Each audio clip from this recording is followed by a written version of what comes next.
Vande Mataram. Vande Mataram.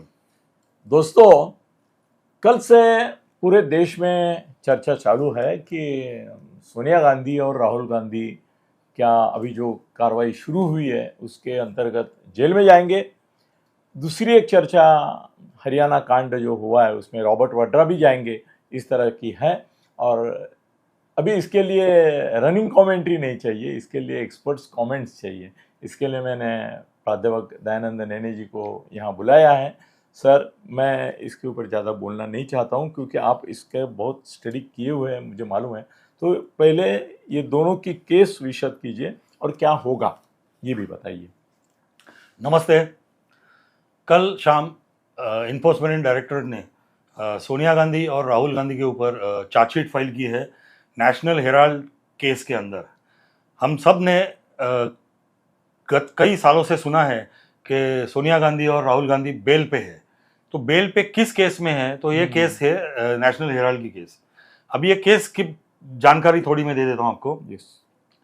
National Herald ये newspaper Jawaharlal Nehru ji ने 1937 में चालू किया और ये उसकी जो मालकी हक जो थे ये पेपर के, वो एक नेहरू जी ने ही शुरू की हुई एसोसिएटेड जर्नल्स लिमिटेड नाम की कंपनी थी। तो उनका मालकी हक है नेशनल हेराल्ड के ऊपर। ये कंपनी के उस वक्त नेहरू डायरेक्टर थे और उनके साथ में 5,000 शेयर होल्डर्स थे। स्वातंत्र समर जो था उसके बारे में विविध जानकारी जो देनी पड़ती थी वो ये न्यूज़पेपर के द्वारा नेहरू जी सारे जनता को देते थे। आगे चल के देश स्वतंत्र हुआ और ये पेपर ऐसा ही चालू रहा, कांग्रेस का एक मुखपत्र बन के। ऑफिशियली नहीं था, पर उस पेपर में जो भी छपता था वो कांग्रेस के बारे में ही छपता था, जैसे सामना में शिवसेना के बारे में छपता है वैसे। एक बार ये पेपर की जो वजह थी निकालने की कि स्वातंत्र समर में देश में क्या चल रहा है उसकी जानकारी देना, एक बार स्वातंत्र मिल गया तो ये पेपर की पॉपुलैरिटी घटती गई और लोग उसको मतलब कांग्रेस वाले भी उसको खुद पढ़ने का बंद कर दिया उन्होंने और पेपर लॉस में चलने लगा। जब भी पेपर लॉस में चलता था, उनको पैसे की जरूरत पड़ती थी तो कांग्रेस पार्टी वो पेपर को लोन देती थी, मतलब एसोसिएट जर्नल्स कंपनी जो है उनको लोन देती थी। अभी 2008 तक ये लॉस में चलती हुई जो गाड़ी थी उसके ऊपर कर्जे का जो डूंगर था वो 90 करोड़ तक इतना बढ़ गया। और 2008 में वो पेपर ने, एसोसिएट जर्नल्स लिमिटेड ने एक अनाउंसमेंट कर दी प्रेस नोट के द्वारा कि हम ये पेपर अभी बंद कर रहे हैं क्योंकि कर्जा बहुत हो गया है और ये 90 करोड़ का कांग्रेस का पार्टी का जो कर्जा है वो भी हम दे नहीं सकते। और वो क्योंकि हम नहीं दे सकते तो एक नई कंपनी यंग इंडियन नाम की सामने आई है जो हमारा ये कर्जा खुद खरीदना चाहती है हमसे, तो हम उनको दे रहे हैं, ये कर्जा ट्रांसफर कर रहे हैं और उसके बदले में हम हमारी कंपनी के 99% शेयर्स यंग इंडियंस के नाम पे ट्रांसफर कर रहे हैं। इसका मतलब क्या? तो 100% में से 99% शेयर्स उन्होंने यंग इंडियंस को जब दे दिए तो पूरा मालकी हक का जो एसोसिएट जर्नल्स लिमिटेड के ऊपर यंग इंडियंस का आ जाता है। उसके बदले में उनकी जो लायबिलिटी थी 90 करोड़ की, वो यंग इंडियंस ने खुद ले ली अपने ऊपर। अभी कांग्रेस पार्टी को जो नुकसान हो रहा था इसके लिए, तो ये यंग इंडियंस ने 50 लाख रुपए कांग्रेस पार्टी को वन टाइम कॉम्पनसेशन करके दे दिया। जो 90 करोड़ का नुकसान वो सह रहे थे तो वन टाइम उसके आगे में 50 लाख रुपए वन टाइम कॉम्पनसेशन करके दे दिया। और कांग्रेस पार्टी ने ये लोन नॉन रिकवरेबल है करके राइट ऑफ कर दिया ये ट्रांजैक्शन।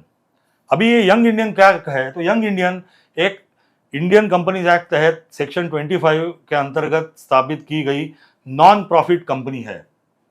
उसकी मालकी किसकी है? तो उसके 80% स्टेक सोनिया गांधी और राहुल गांधी के पास है, मतलब वो दोनों एक कंपनी के मालिक है। और बाकी के 20% जो है वो 10-10% मोतीलाल वोरा जी और ऑस्कर फर्नांडिस जो उस वक्त कांग्रेस के नेता थे उनके पास वो स्टेक था। अभी दोनों गुजर गए हैं तो वो स्टेक फिर से राहुल गांधी और सोनिया गांधी जी के पास आ गए हैं।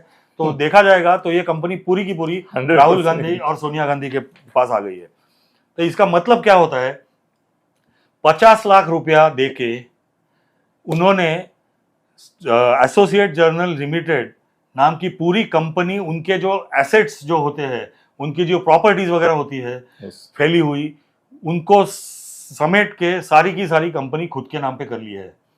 अभी उनके एसेट के बारे में बात करनी है तो एसोसिएट जर्नल्स लिमिटेड के पास मुंबई में पाली हिल के रास्ते पे ही बांद्रा में एक बिल्डिंग है उनके नाम पे, दिल्ली में बहादुर शाह जफर मार्ग पे एक बिल्डिंग है उनके नाम पे, लखनऊ में प्रॉपर्टी है उनके नाम पे, पंचकुला में प्रॉपर्टी है उनके नाम पे। ये सारी प्रॉपर्टीज आपने अगर समेट ली तो उसकी आज की वैल्यू 5,000 करोड़ रुपए होते हैं।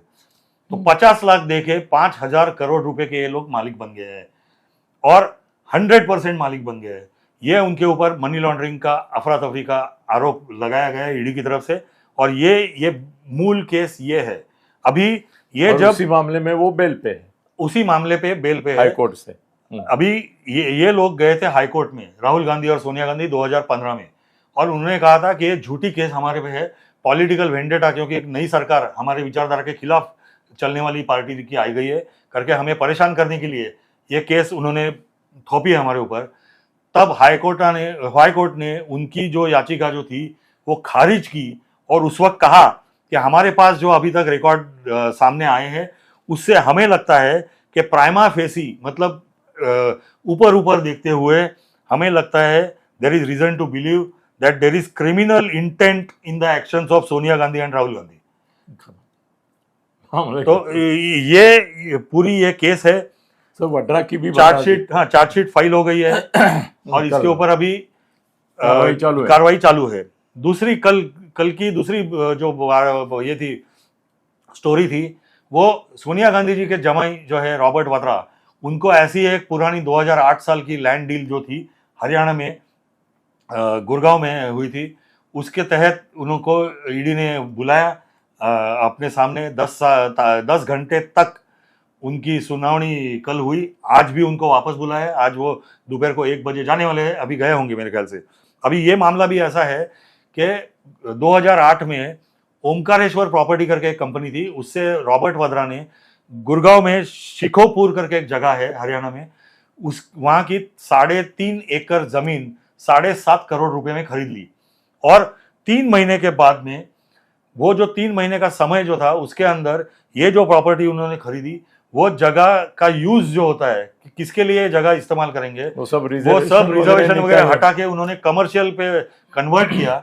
और ये जमीन उन्होंने 3 महीने के अंदर डीएलएफ प्रॉपर्टीज को 60 करोड़ रुपए में बेची। 60 करोड़ में, मतलब 7.5 करोड़ 7.5 करोड़ में खरीदी और 3 महीने के अंदर 60 करोड़ में डीएलएफ को बेच डाली। और उसमें सबसे बढ़िया बात यह है कि ओमकारेश्वर प्रॉपर्टी, जिनको उन्होंने 7.5 करोड़ का चेक दिया था प्रॉपर्टी खरीदने वक्त, ओमकारेश्वर प्रॉपर्टीज ने वो चेक कैश ही नहीं किया। मतलब वो भी पैसे इनके ही थे, वो कंपनी भी शायद उनकी ही थी। और ये सारा गोलमाल वाला मामला ऐसा है, इसके लिए रॉबर्ट जेल जाएगा सर। हाँ, तो अभी ये 2 केस है, इसका आगे क्या हो सकता है आप बताइए। नहीं, मैंने जो सुना है उस हिसाब से पॉलिटिकल फायदा हो सकता है सोनिया और राहुल को, इसके लिए उनको वो अरेस्ट नहीं करेंगे, दबाव बना रखेंगे, ये कोर्ट केस ज़्यादा टाइट करते जाएंगे। पर रॉबर्ट वाड्रा को मेरे ख्याल से इस हफ्ते या अगले हफ्ते अरेस्ट ही करेंगे, ताकि हम तो हमारे घर तक पहुंचे हैं। हमारी मेहरबानी है कि तुम्हारे ऊपर हमने उठाया नहीं आपको, मगर इसके पीछे मेरे को लगता है सिंपैथी वेव ना आ, जैसे इंदिरा गांधी को फायदा मिला वैसा। तो उनको दोनों को अरेस्ट नहीं करेंगे। और वाड्रा अभी पॉलिटिक्स में नहीं है ना, बराबर। तो कांग्रेस पार्टी ये नहीं बोल सकती कि ये कांग्रेस का कुछ हुआ है। तो मेरे लगता है कि अभी जाएंगे अंदर। मुझे लगता है कि मोदी जी राह देखेंगे सोनिया और राहुल को कोर्ट ऑर्डर करे कि इनको अरेस्ट करो करके, और फिर उनको भी अरेस्ट हो सकती है। यस, कोर्ट ने ऑर्डर दिया तो हो सकती है। यस, धन्यवाद।